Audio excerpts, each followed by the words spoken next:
I'm here to talk about success, right?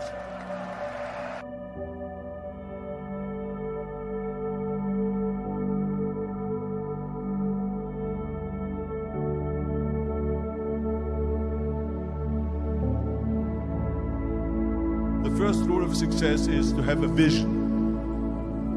You see, if you don't have a vision of where you go, and if you don't have a goal where you go, you drift around and you never end up anywhere. It's like you can have the best ship in the world, you can have the best airplane in the world. If the pilot or the captain doesn't know where to go, he would just drift around. He would not end up anywhere, or most likely in the wrong place. So I was very fortunate that I stumbled onto my vision. I mean, as you know, I was born in 1947 in Austria after the Second World War. And I didn't really like Austria when I grew up. I couldn't wait to get out of there. I couldn't see myself becoming a farmer or a worker in a factory or anything like that. Even though my parents wanted me to stay there and have a normal life. My father wanted me to become a police officer like he was. My mother wanted me just to stay there and marry a girl in the name of Heidi, hopefully,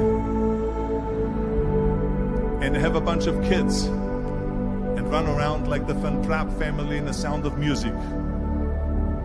But that was their vision, not mine. My vision was totally different. I felt that I was born for something special, for something unique, for something big. Do you know how great it felt that I knew where I was going? Imagine the majority of people don't know where they're going. It's when you have a goal, when you have a vision, everything becomes easy. Because remember that in America, for instance, when you study, you will see the percentage of people that like their jobs. 74% hate their job in America. Now, this is not much different when you come to Europe. The majority of people don't like what they're doing because they're really not doing it because they didn't have a goal and they followed this goal. They just aimlessly drift around, and then all of a sudden there's a job opening, so they get that job because you have to work. But then when you work, it's a chore. It's work. It's not fun. So if you think about, only a quarter of the people really enjoy what they're doing in life. That is unbelievable if you think about it. So I felt so blessed that I knew what I was doing. It's like a medical student that studies and knows he wants to become a doctor. You know where to go. So I knew where to go. So people always ask me, when they saw me in the gym in the pumping iron days, they said, why is it that you're working out so hard? 5 hours a day, 6 hours a day, and you have always a smile on your face. The others are working out just as hard as you do, and they look sour in the face. Why is that? And I told people all the time, I said, because to me, I'm shooting for a goal. In front of me is the Mr. Universe title. So every rep that I do gets me closer to accomplishing that goal, to make this goal, this vision, turn into reality.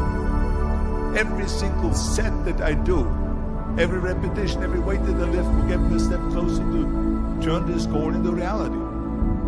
So I couldn't wait to do another 500-pound squat. I couldn't wait to do another 500-pound bench press. I couldn't wait to do another 2,000 reps of sit-ups. I couldn't wait for the next exercise, for the next half hour of posing and all the kind of things that you have to do to be a champion. And with the age of 20, I went to London and I won the Mr. Universe contest as the youngest Mr. Universe ever. And it was because I had a goal. So let me tell you something, visualizing a goal and going after it makes it fun. You got to have a purpose no matter what you do in life. You got to have a purpose. So that's rule number one, have a vision. Rule number two is, don't listen to the naysayers. Don't listen to the naysayers.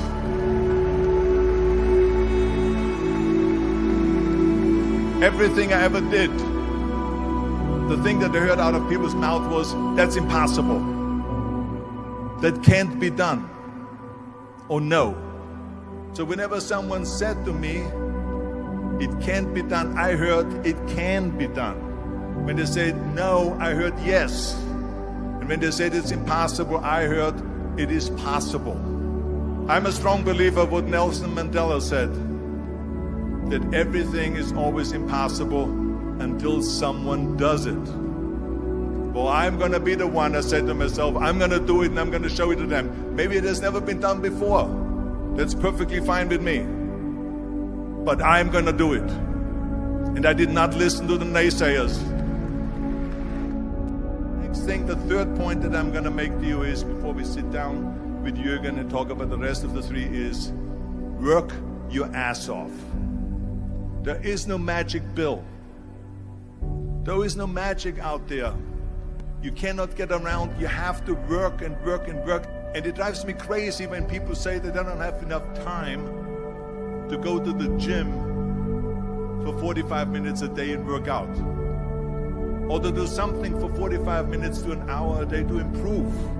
If it is physically improve or if it is mentally to improve. Imagine you read 1 hour a day about history. How much you will learn after 365 hours in 1 year. Think about if you study about the history of musicians, of composers, how much you would know. Imagine if you would work on a business, on some business that you want to develop every day for an hour. Imagine how further along you will go and get. So it drives me nuts because when people say we don't have the time, we have 24 hours a day. We sleep 6 hours a day, so that gives you still 18 hours. But there's someone shaking their head out here in front to say probably, I don't sleep 6 hours, I sleep 8 hours, right? Or just sleep faster.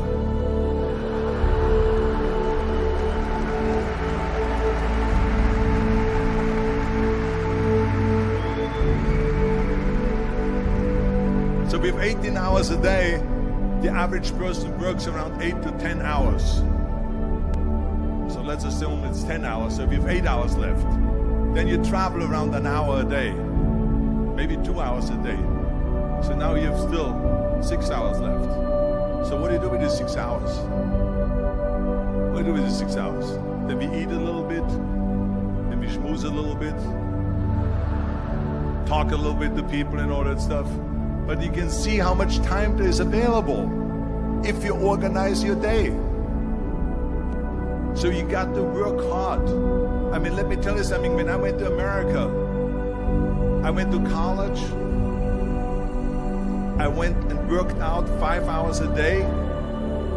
And I was working on construction. Because in those days in bodybuilding, there was no money. I didn't have the money for food supplements or anything. So I had to go to work. So I worked in construction. I went to college. I worked out in the gym, and at night from 8 o'clock at night to 12 midnight, I went to acting class 4 times a week. So I did all that. There was not one single minute that I wasted. I became very friendly with Muhammad Ali in the 70s. And Muhammad Ali worked his butt off.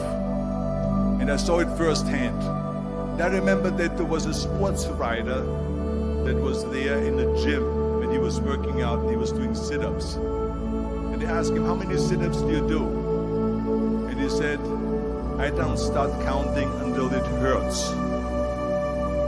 Now think about that. He doesn't start counting his sit-ups until he feels pain. That's when he starts counting. That is working hard. And so you can't get around the hard work. It doesn't matter who it is. As a matter of fact, I believe what Ted Turner said. Work like hell and advertise.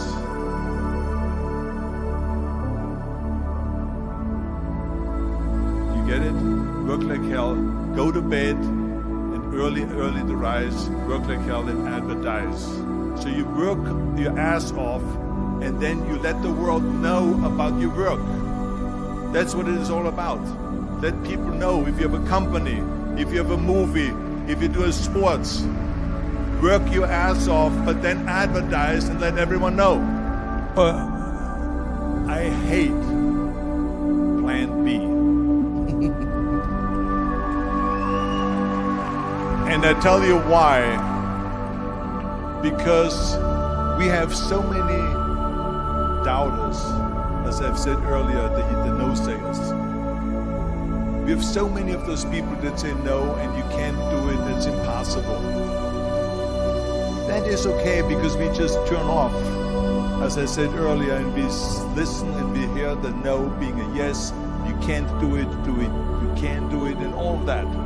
So that is possible to do that amongst all the negative people around you. But when you start doubting yourself, that's very dangerous.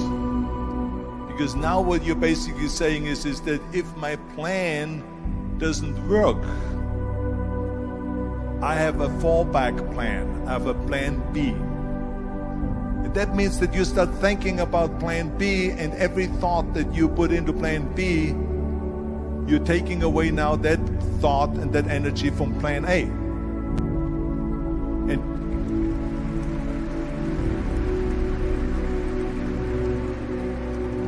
And it's very important to understand that we function better if there is no safety net, because plan B becomes a safety net. It says that if I fail, then I fall and I get picked up and I have something else there that will protect me. And that's not good, because people perform better when there's no safety net. People perform better in sports and everything else if you don't have a plan B. To me, it is very dangerous to have a plan B, because you're cutting yourself off from the chance of really succeeding. And the reason, one of the main reasons why people want to have a plan B is because they are worried about failing. What is if I fail, then I don't have anything else? Well, let me tell you something. Don't be afraid of failing, because there's nothing wrong with failing. You have to fail in order to climb that ladder. There's no one that doesn't fail. We all fail. It's okay.